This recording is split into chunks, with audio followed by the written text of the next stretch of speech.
अस्सलाम वालेकुम दोस्तों, हसन अली का एक लेटेस्ट इंटरव्यू सामने आया है जिसमें एंकर ने उनसे बड़ा मज़ेदार क्वेश्चन पूछा है। एंकर ने उनसे पूछा है क्योंकि हसन अली की दोस्तों आपको पता है कि शादी जो है वो इंडिया में हुई है। जैसे शोएब मलिक की शादी इंडिया में हुई थी और उनकी शादी तो काफ़ी 15-20 साल चली है, लेकिन अनफॉर्चुनेटली डिवोर्स हो गई थी शोएब मलिक और सानिया मिर्ज़ा की। लेकिन हसन अली जो है उनकी शादी भी इंडिया में हुई है। तो एंकर ने उनसे बड़ा ज़बरदस्त सवाल पूछा है। एंकर ने सवाल पूछा है कि जिस तरह पाकिस्तान और इंडिया के हालात जो हैं अक्सर ख़राब होते रहते हैं, अक्सर कशीदगी बनी रहती है, कभी कश्मीर के मसले पे, कभी किसी मसले पे, कभी किसी मसले पे, मतलब आपको पता ही है कि काफ़ी अरसे से पाकिस्तान, बल्कि शुरू से ही आप कह लें, पाकिस्तान और इंडिया के जो ताल्लुकात हैं वो कभी भी स्मूथ नहीं रहे। तो एंकर ने हसन अली से सवाल पूछा है कि क्योंकि पाकिस्तान और इंडिया के हालात जो हैं वो कभी नॉर्मल नहीं रहते, तो क्या उस बेस पे आप लोगों की कभी आपस में इस तरह तल्ख कलामी हुई है, यानी कि हस्बैंड वाइफ की आपस में कभी कोई तल्ख कलामी हुई है कि आपकी वाइफ ने कभी आपको बोला हो कि नहीं पाकिस्तान ने ऐसा किया है, या पाकिस्तान पे उन्होंने ब्लेम किया हो, या फिर हसन अली जो हैं उन्होंने इंडिया पे ब्लेम किया हो कि इंडिया ने ऐसा किया, इंडिया ने, मतलब कोई ऐसा झगड़ा, लड़ाई झगड़ा तो घर में नहीं हुआ। एंकर ने ऐसा ना थोड़ा स्पाइसी सा क्वेश्चन पूछा है हसन अली से,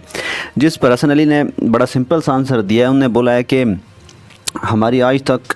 पाकिस्तान और इंडिया के मसले पर कोई बहस नहीं हुई। आज तक हमने कोई बहस नहीं की, चाहे कोई भी मसला बने पाकिस्तान में या कोई भी मसला बने इंडिया में, हमने कभी आपस में बहस नहीं की। हाँ, अगर कोई ऐसा मसला बन जाए जिस पर लेट से नॉर्मल बात करने वाली हो तो वो हम कर देते हैं, अदरवाइज़ हमने ऐसा आज तक नहीं किया कि हमने कोई लड़ाई झगड़ा किया हो या हमने एक दूसरे पर ब्लेम किया हो कि नहीं इंडिया ऐसा कर रहा है या पाकिस्तान ऐसा कर रहा है। तो ऐसा आज तक नहीं हुआ। हमने कभी बहस ही नहीं की इस मौजू पे कि पाकिस्तान ऐसा है, इंडिया ऐसा, ठीक है। तो ये दोस्तों मुझे बड़ा ज़बरदस्त उनका आंसर लगा है कि उन्होंने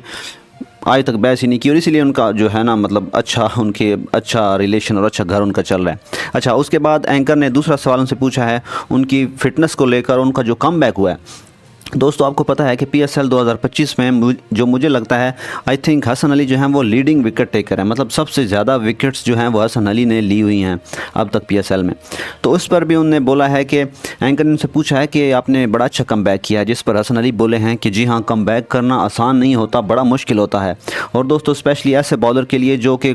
काफ़ी अर्सा अच्छी बॉलिंग कराता रहा हो और एकदम से टीम से गायब हो जाए, तो उसके लिए कम बैक करना दोस्तों बहुत मुश्किल हो जाता है। उमर अकमल की एग्ज़ाम्पल आपके सामने है, उसका आज तक कम बैक नहीं हुआ। अहमद शहजाद की एग्ज़ाम्पल आपके सामने है, उनका आज तक दोस्तों कम बैक नहीं हुआ, क्योंकि कम बैक करने के लिए बहुत ज़्यादा हार्ड वर्क चाहिए होता है और आपको डोमेस्टिक में परफॉर्म करना होता है, उस बेस पे आपके कम बैक होता है। अगर बंदा दूसरा तरीका लाए, जैसे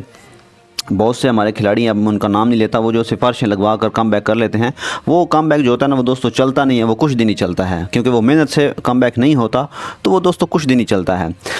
तो इस पर हसन अली बोले हैं कि कम बैक करना बहुत मुश्किल होता है, डिसिप्लिन की जो है ना, बड़ा डिसिप्लिन दिखाना पड़ता है, फ़िटनेस पर काम करना पड़ता है, बहुत सारी चीज़ें जो हैं वो सेक्रीफाइस करना पड़ता है, कुर्बानियाँ देनी पड़ती हैं, तब जाकर कम बैक होता है। और उसके अलावा उन्होंने बोला है कि मेरा जो बॉलिंग एक्शन का मसला था वो भी अब काफ़ी सॉल्व हो गया है, अब मेरा एक्शन जो है वो काफ़ी बैलेंस हो गया है और अच्छा रिज़ल्ट मिल रहा है, यानी को उन्होंने काफ़ी विकेटें निकाली हैं अपना PSL में। तो उस बेस पे उन्होंने बोला है कि मेरा जो एक्शन है वो भी अच्छा खासा काम कर रहा है और इस एक्शन से मुझे अच्छा रिज़ल्ट मिल रहा है। तो दोस्तों मुझे लगता है कि जिस तरह हसन अली ने परफॉर्मेंस दिखाई है PSL में और लीडिंग विकेट टेकर रहे हैं इस दफ़ा, तो मैं फॉर श्योर हूँ कि इनको टीम में भी जगह मिलेगी और मिलनी चाहिए भी। दोस्तों कोई भी ऐसा बॉलर या बैट्समैन जो मेहनत से कम बैक करता है उसको टीम में जगह मिलनी चाहिए। तो मुझे उम्मीद है कि हसन अली को टीम में भी जगह मिलेगी और जिस तरह से मेहनत करते हैं इसी तरह वो कंटिन्यू रखे तो मुल्क का नाम जो है पहले भी रोशन किया उन्हें चैम्पियन ट्रॉफ़ी 2017 में और आगे भी कर सकते हैं। तो दोस्तों ये थी आज की वीडियो, मिलते हैं नेक्स्ट वीडियो में, बाय बाय।